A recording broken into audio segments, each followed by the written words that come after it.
Hello and welcome to Eye on the Money, the television show that gives you insights into how to improve your financial well-being as well as make your money work for you. I'm Ingrid Nantege. Today, we look at a topic which is closely related to one we talked about last week. Last week, we talked about intellectual property, and today, we're looking at franchising as a possible investment option. According to a report by the World Bank, until recently, the franchise business model has been slow to take hold in Kenya because local investors know little or nothing about its potential rewards, industry insiders say. However, franchises such as KFC, Pizza Hut have begun to pop up in Nairobi. The franchising market in Kenya is steadily growing and evolving from single-unit owners to multi-unit operators employing professional staff of field and unit managers while they focus on strategy and growth. There are several franchise companies in Kenya that cover almost every industry, from well-known national brands to smaller and local opportunities, but it's common in the hospitality industry. Other common franchising industries in Kenya include the clothing industry and fuel industry. Franchise businesses seem to exhibit the pattern of establishing franchising outlets within major shopping malls around the country. Consumer lifestyle reports in Kenya have reported increased consumer expenditure on eating, drinking habits, and shopping, especially among the urban population, as a result of growing disposable income. Kenya's evolving lifestyle trends can be seen in more shopping malls and recreational facilities coming up across Nairobi and other leading Kenyan cities, including Eldoret, Kisumu, Mombasa, Nyeri, Nakuru, and Machakos. This is a key pointer to investors wishing to set up shop in various locations in Kenya. Now, joining me in studio to explain the concept of franchising and how it really works is Wambugu Gichohi. You're very welcome to the show, Mr. Thank you Wambugu. very much. I'm very excited to talk to you because I know this is your specialty. And also, this topic, like I mentioned earlier, fits directly, almost correlated to the topic we talked about of intellectual property. So to break it down, to bring it down to the basics, maybe you could start by explaining to us what this concept, which could be foreign to some of our viewers, what the concept of franchising is, and maybe you could even relate it to our topic of last week, which was intellectual property. Thank you very much. My name is Wambugu Gichohi. I'm a franchise consultant working around East Africa to help local businesses grow on the franchise model, in addition to settling international brands across the region. Franchising, basically, as you say correctly, has been misunderstood by a lot of people, because when you say franchising, whenever I talk about franchising, what comes to the mind of many people is how we can bring foreign franchises into Kenya, into East Africa, into Africa. However, franchising is basically a business growth model which forward-looking businesses should consider if they wish to grow effortlessly, if they wish to grow quickly, and if they wish to grow with less headaches. Right. So basically, when you think franchising, we're talking about I'm sorry. we're talking about a business model where we say you are in business for yourself, but not by yourself. Okay. And that is a profound statement if you think through it. You're in business for yourself, But not by yourself. And this is how it works. A business with a tried, tested, and trusted brand, proven brand, allows another business, normally with zero experience in the field, to trade under its systems, under its trademarks, under its intellectual property. And the word intellectual property now comes in from last week, and I'll explain it in a short while, over an agreed period of time, for an agreed fee in terms of payment back to the business with the proven concept, but specifically to distribute certain goods or services of under a given or under a strictly controlled agreement. And those words are chosen very, very carefully, because without those words that I've said, there is no franchising. I know a lot of people may not even know how then it will be possible to protect your brand if you're allowing another person to use it. And I'm sure we will explain that as we unfold in the program. But most important is a business that is tried and tested, proven over years, over a period, allows another that has absolutely no clue how to do this first part of the business to run on its success formulas. Right. That's the way it works. So with that said, and you made good mention of the fact that a forward-looking business. So this is a business with a vision. This is a business with a direction. So my question then is, what is the process around starting a franchise? I'm a business that's not doing too badly in my own right. If you look around, like maybe for example, can I make a reference? Sanford and Chips. We see so many outlets all over the town. So you would say it's not doing too badly. So if Sanford and Chips decides then they want to take the franchising route, what's the process around that? How can they manage that? Thank you very much. Back to my definition, the first business I talk about, we normally call it the franchisor, the tried, tested, and proven business. The smaller business that comes in to assist the first business grow their brand is called the franchisee, and it could either be an individual or a set of individuals running as a company, whatever it might be. Now, what the question you asked me now is on the side of the franchisor. Right. What are the steps to take if you want to become a franchisor? And these are the steps. What I will explain is what all these big brands that you see coming into the country. You mentioned the KFCs, the Subways, and all the others. Those are steps they took many years ago, and there is absolutely no reason why Sanford and Chips, be it Munyeres, be it any local business that already has a brand, cannot take those steps in order to grow on the franchise model. The process starts by first understanding yourself. And understanding yourself is about wanting to grow, setting your vision. Where do you want to be in the next 10 years? Right. Unfortunately, a lot of us are not entrepreneurs. I'm saying this very, very carefully. Right. Yes, we may have successful businesses running, but if you go into the nitty-gritties of how these businesses are run on manuals that exist only in the heads of the of their founders. That makes it extremely impossible for this business to grow if this person is not there. So the first thing normally you would do is to protect your intellectual property. Back to the discussion on intellectual property last week. Protecting your intellectual property basically looks through what is unique about your business. If you look at the simplest way to probably understand intellectual property would be the business card that you hold. Most business cards have a logo on them. That logo and the name of the company is actually called a trademark. Only if you go to KIPI, Kenya Intellectual Property Institute, and register it as your own in the class of business where you are operating. That makes it impossible for anyone else to come in and use the same combination in the same class. So that's the starting point. And let me make it very, very clear here. Registering a company at the Registrar of Companies office does not equate to registering a trademark. The starting point is register your business. Then, of course, you design your logos, how you want the market to know you. Then you take those to KIPI and register as yours in the class of business that you're doing.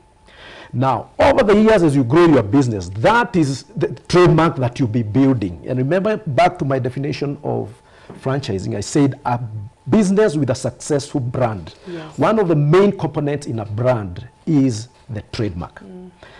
The other component, if you are an innovation hub or if you are in production of hard goods and services, particularly goods, you may come up with unique ways of production.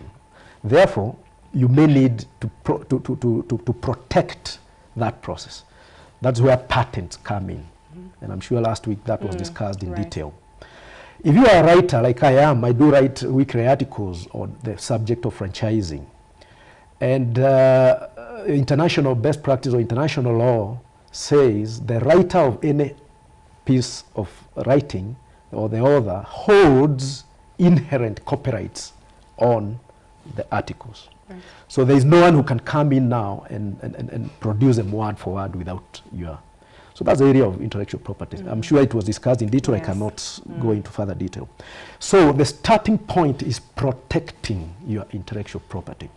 And your intellectual property will also include your documented systems. And what am I talking about here? Earlier I mentioned of our African businesses run on the operations manual in the head of the founder. For you to be able, for anything to be trainable, it has to be documented. Okay. And for any business to be franchisable, it needs to be trainable. For any business to be franchisable, it needs to be replicable, it needs to be scalable. Very carefully selected words again, right. But with a very, very strong meaning. If you cannot document anything, it cannot be trained. The need for documenting, therefore, is to ensure that you hold the copyrights to those manuals as you write them. No one else can own that copyright. Right. So that is what now you use to train the second business. Remember, I said very carefully, I said it normally and it ideally should be a business that has absolutely no clue how to do your kind of business. And for good reason. If you pick people who know how to sell fuel, for example, they will most likely be bringing you their bad practices in their past experiences, as opposed to them only doing what you wish them to do, what your system says you do. So the way you transfer that skill is you document it, then there's a training period that the new business has to go through in order for it then to be as successful as you are in your business. That's on the franchisor side. Right. Now on the franchisee side. That's where we're going. Keep going. Tell us on the franchisee side. On the franchisee side, you need to go back again to the definition about franchising. And I mentioned that you are granted rights to run the franchise. Franchises are never sold. Let nobody tell you I bought the KFC franchise, I bought the ABC franchise. Franchises are never bought because buying or selling presupposes exchange of ownership. Right. I pay you, then I take ownership. In franchising, nothing. Just granted rights. I will grant you the right to run with my proven business over a period of time. In exchange, you will pay me an initial fee and ongoing fees until the period is over. We can renew or we can decide not to renew. But basically, after we stop the arrangement, everything that I gave you reverts back to me because they are mine. Then I can give that to the next. So in that definition, one key thing I mentioned, remember, is that the business is run at a very, very strict, or as a very, very strictly guarded agreement. Why? Because the franchisee is basically being shown and being given a blueprint of a successful brand. They are really not allowed, and I will use this in quotes, they are really not allowed to innovate. Thank you very much. I'm glad you brought us to that point. And I'm sorry, can I now interject just a bit? Yes, please do. So with you bringing out the aspects that you're just buying rights, you're not even purchasing the entire franchise because that's not possible, and you're not given room to innovate. So what happens in a situation then where the franchisor, at the point in time I've been granted rights, I'm part of the franchise, right?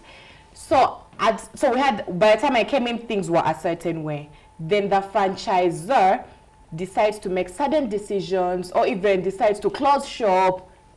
What happens in a situation like this? Okay. Or can we even predict such a situation to happen? Yes, we can. Indeed, I'll go back to what I said, that I'm saying this, that you are not allowed, and I said in quotes. Yes.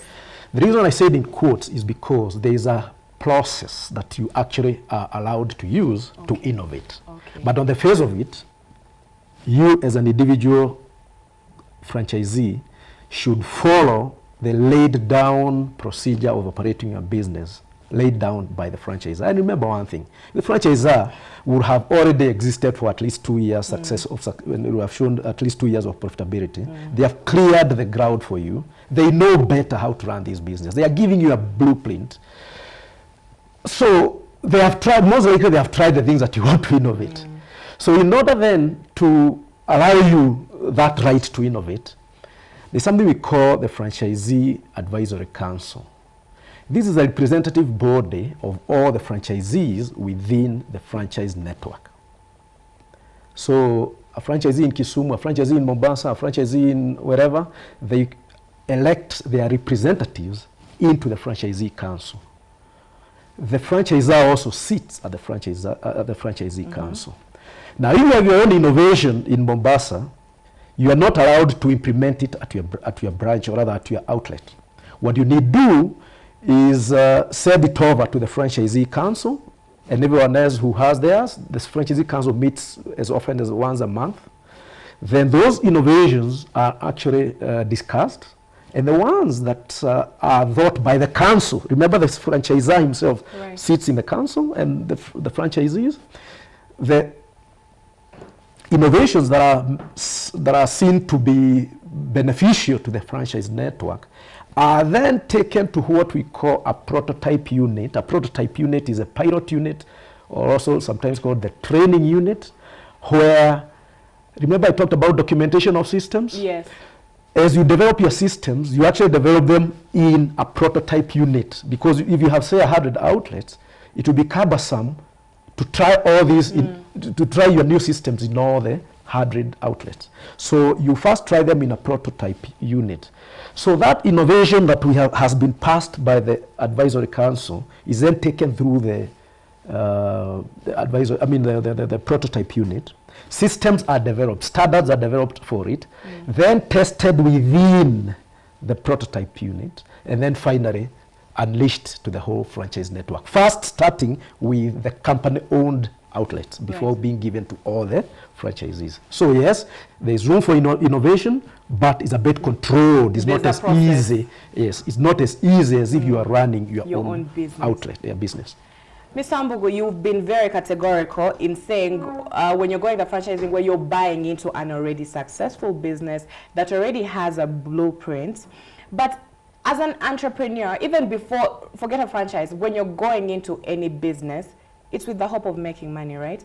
You want to know that whatever you're going into is going to make sense, it's going to reap the actual rewards, whether it's monetary that you intend to go in for. My question then is, when it comes to franchising, is there a way in which you can know ahead of time, before you buy into a company, how much money you'll make? And by this I mean, can you give or take somehow? Because we are encouraged to do due diligence, right? In any business, before you start, do your market research, do due diligence, find it successful, it's well established, it has a blueprint, but can I know how much I'm going to make if I'm granted the rights to get into this franchise? Thank you very much. That's a very good question, and I will answer that question by unpacking the full process through which franchisor goes before they can start franchising. That way, you'll see where that question is answered. There are about 5 steps that any franchise brand you see needs to go through. The first is basically what we call a business diagnosis. A business diagnosis, and this is basically what we would do if when you come to us asking that we help you franchise your business. We first do a business diagnosis. This is about knowing where you are now, knowing what you have, what you don't have. Once we know what you have and what you don't have, then it will be easy for us then to structure the subsequent work until then you can open your first franchise. That includes, that phase 1 includes questions in 4 areas, 4 questionnaires basically. A questionnaire to the business owners that gauges the business along the 7 systems required to successfully run a business. And these systems are leadership, management, finance, sales, delivery, or what many people want to call operations, marketing, and branding. Now, once we know where you stand in all those 7 areas, together with other questions that we'll ask you, including questions on brand perception in terms of how you as a owner of the brand see your own brand. We will then be able to include or rather, we'll be able to determine the work we need in order to bring you up to international best standard in all those 7 areas. The second questionnaire in that phase 1 is a questionnaire to staff. Franchising requires a mind change, basically a paradigm shift from your conventional brick and mortar model to a franchise model. You actually need to have staff at head office that are trained specifically to manage the franchise outlets. So there are questions to staff. That questionnaire is to your suppliers. We need to be sure that your suppliers will support your growth of a robust franchise system. So if you already have problems with your suppliers, that will come out and will suggest ways in which you can improve them or how you can handle it. Finally, your customers. Your customers sometimes also want to see you where you are not. I mean, they want you to open in Mombasa and your capacity is only here. So we will ask those questions. There are a lot of those questions that we'll ask. And in all those 4 questionnaires, the question of brand perception is included. Now, after we do that, we then now give you what we call a costed franchise roadmap, whereby we are saying phase 2 now will be starting to address some of those issues. Remember I mentioned the issue of protection of intellectual property. Yes. A lot of businesses think that by registering a company name, they are safe to do business. They are not, because I could easily come up and take up your logo and brand and actually claim it. Although, of course, there is a law that there is a tribunal that determines who should, at KIPI actually, there is a tribunal that determines who should own, who started before the other and so on. But you don't want to get in those issues. So you want to register so at phase 2 is why we do that for you. Registering the trademarks, setting up the prototype units. Sometimes you need to set up a separate company in order to own, to continue owning your company-owned outlets on one route and the franchise outlets the other route. Sometimes also, not sometimes, actually always we need to do franchise-specific market research actually. This is where we'll be saying now, and this is where your question is answered now, how will we know how much money to make from each franchise territory? Because after we do the market research, we come up with what is called a strategic franchise plan, which then divides, say, the country into what we call franchise territories. And we even do financial modeling to see how much you are likely to make, or a franchisee likely to make in each of the franchise territories. So that comes out very, very clearly there. Then the third phase is whereby then there is the issue of documentation. And again, there is an element here that answers your question. Before we talk about documentation, I talked about systems development and documentation of the systems into manuals.